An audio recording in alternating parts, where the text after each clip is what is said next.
warahmatullahi wabarakatuh. Salam sejahtera untuk kita semua. Salam, Om Swastiastu, Namo Buddhaya, salam kebajikan. Perkenalkan, saya Farida SPD. Saya guru penggerak angkatan 4. Saya mengajar di SMA Negeri 1 Tamiang Layang, Kabupaten Barito Timur, Provinsi Kalimantan Tengah. Kali ini saya akan menyampaikan aksi nyata saya dan juga berbagi dengan Bapak Ibu guru sekalian tentang pemahaman saya mengenai Merdeka Belajar. Merdeka Belajar adalah suatu program inovatif dalam dunia pendidikan yang diluncurkan oleh Kementerian Pendidikan dan Kebudayaan. Dalam Merdeka Belajar ini, yang berarti memberikan kebebasan kepada murid, guru, dan juga sekolah untuk melakukan kebebasan dalam berinovasi, mandiri, dan kreatif. Seperti filosofi Ki Hajar Dewantara yang membedakan antara pengajaran dan pendidikan. Pengajaran itu merupakan suatu proses pendidikan yang memberikan ilmu yang berfaedah kepada seorang anak, baik itu untuk kecakapan hidup, lahir, dan batinnya.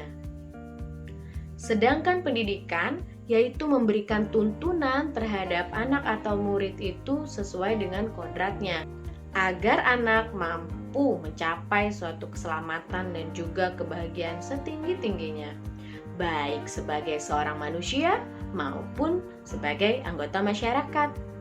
Kodrat terbagi menjadi dua, yaitu kodrat alam dan juga kodrat zaman.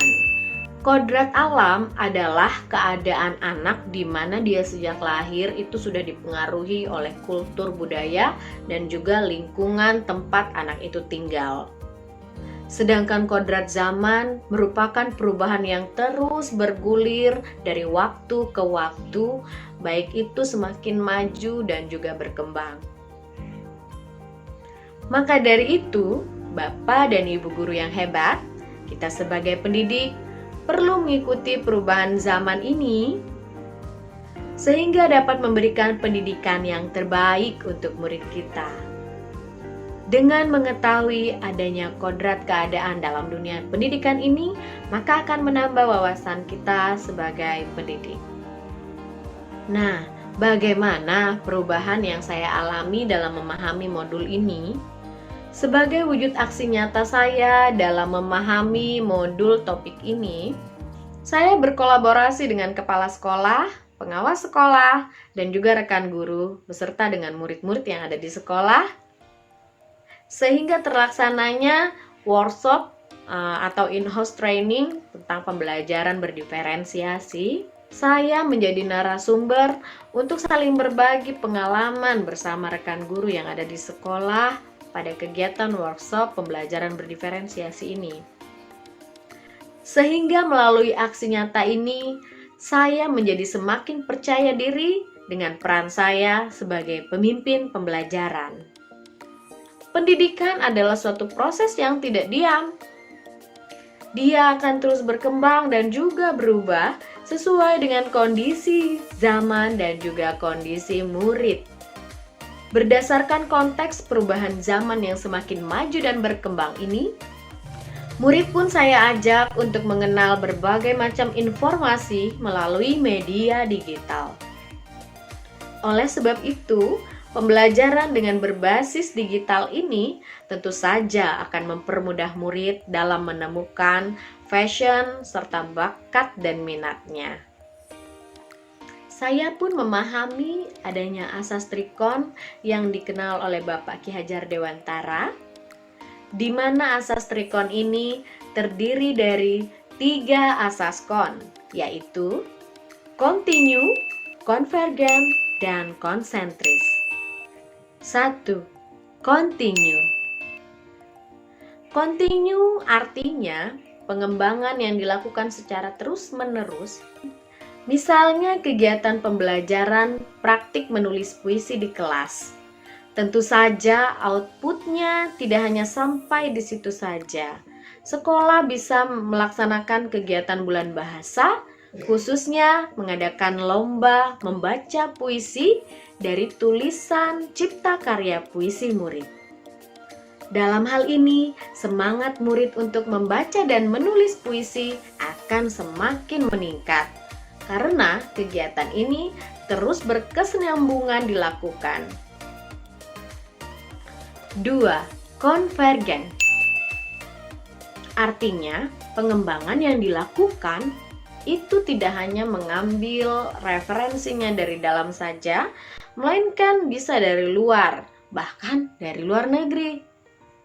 Karena saat ini teknologi informasi yang semakin canggih dan berkembang membuat kita para guru dan juga murid dapat mempelajari kemajuan pendidikan dari mana saja dan kapan saja.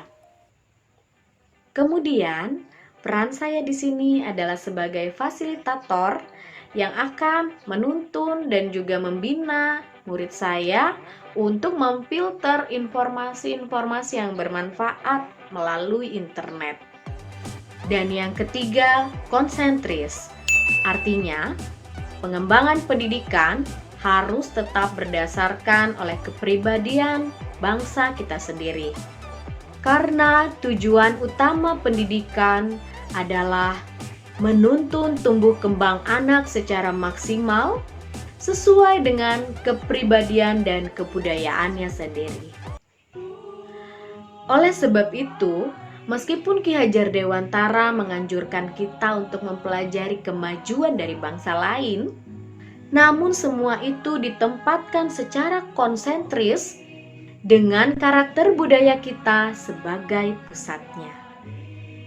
Apa langkah konkret yang akan saya lakukan selanjutnya?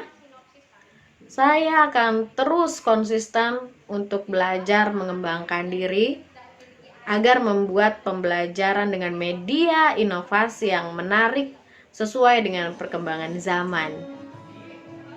Sehingga tujuan pembelajaran akan tercapai dan terciptanya pembelajaran yang berpusat pada murid serta menyenangkan. Demikianlah aksi nyata saya tentang pemahaman dari topik Merdeka Belajar ini. Semoga dapat bermanfaat untuk kita semua.